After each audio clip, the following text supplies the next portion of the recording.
안녕하세요. 보험법인 일로 오종훈 변호사입니다. 어느 날 경찰로부터 전화를 받으셨다면 그것도 자녀의 안 좋은 소식이라면 부모로서 가슴이 철렁할 수밖에 없을 것입니다. 또 자녀가 연루된 사건에 대해서 어떻게 대처해야 하는지, 상처받을 수 있는 방법은 무엇인지 등등 염려되시는 부분이 많을 텐데요. 그래서 이번 영상에서는 미성년 자녀가 소년 사건에 연루됐을 때 진행되는 소년 사건 절차와 소년 보호 처분에 관한 내용, 그리고 선처 전략까지 다뤄보도록 하겠습니다. 영상을 시청하기에 앞서 먼저 좋아요와 알림, 구독 설정까지 부탁드립니다.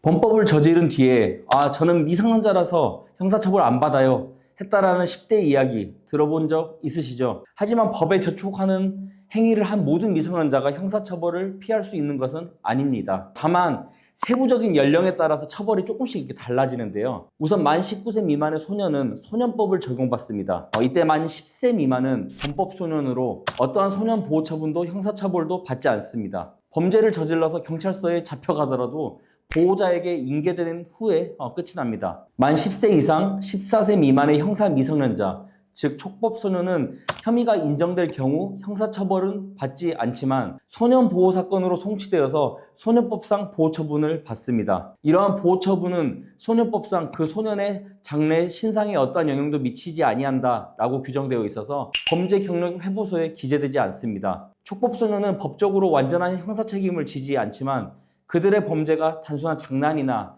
실수로 볼 수 없고 사회적 책임이 필요하다고 여겨질 경우에 보호처분이 내려집니다. 전과 기록으로 남지는 않지만 수사기관에는 그 기록이 남기에 안일하게 생각해서는 안 됩니다. 그렇다면 만 14세 이상의 경우라면 어떻게 처벌될까요? 범죄 소년인 만 14세 이상 19세 미만일 경우 소년보호처분 그리고 형사처벌 둘 중에 하나를 받게 되는데요. 사안이 상대적으로 경미하고 일회성에 그쳤다면 소년보호 사건으로 넘어갈 수 있지만 강력범죄를 저질렀다면 소년보호 처분이 아닌 형법에 따라서 재판을 받을 수 있습니다. 재판 단계에서 실형을 선고받아 소년교도소에 수용될 수 있는 아주 위중한 문제입니다. 그러나 소년법의 보호를 받는 연령인 만큼 재범과 반성 그리고 합의 여부에 따라서 검찰 단계에서 기소유예 처분을 받거나 소년 사건으로 송치하여 보호 처분을 받을 수 있습니다. 즉 자녀의 나이가 어떻든 선처받기 위해 가장 중요한 것은 부모님의 빠른 대응이라는 점을 기억해 주시면 좋을 것 같습니다.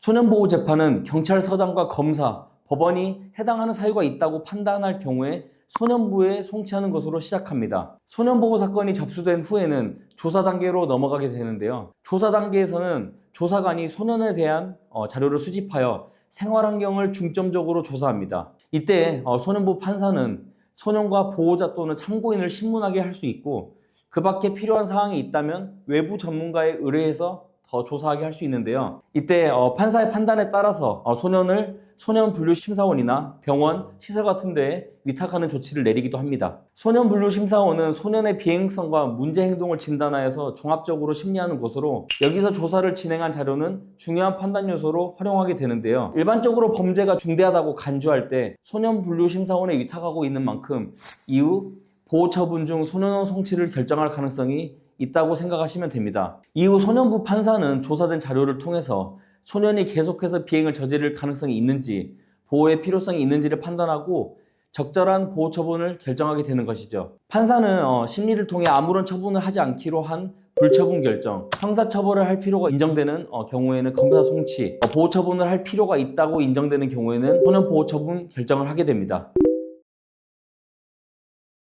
1호부터 10호까지 총 10가지 처분으로 구분됩니다. 숫자가 커질수록 무거운 처분에 해당하는데요. 옆에 보이는 바와 같이 1호 보호자 감호 위탁부터 시작해서 6호 소년보호시설 감호 위탁, 8, 9, 10호는 소년원 송치 등이 있습니다. 6호부터는 부모님과 함께 살지 못하고 다른 시설이나 기관 등에서 살아야 하니 가능한 5호 처분 이하로 받을 수 있도록 해야 합니다. 참고로 만 10세 이상이라면 소년원에 들어갈 수 있고 만 12세 이상이라면 최대 2년까지 소년원에 있을 수 있습니다.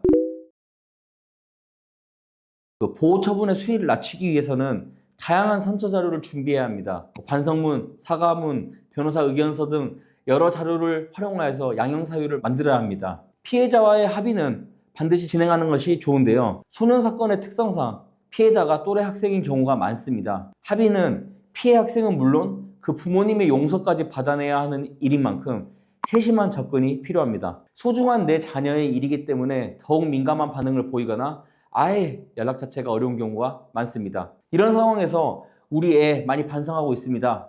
아직 어려서 잘 몰라서 그랬어요. 이런 감정적인 호소만으로는 합의가 절대 되지 않습니다. 피해자 측과의 합의를 원만하게 조율하면서도 특수한 소년 사건을 잘 이해하고 있는 변호사와 함께 하시는 것을 권해드립니다. 지금까지 소년 사건의 절차, 보호 처분에 관한 내용, 선처 전략까지 알아보았습니다. 더 궁금하신 내용은 문의 남겨주시면 친절하게 답변 드리도록 하겠습니다. 지금까지 오종훈 변호사였습니다. 감사합니다.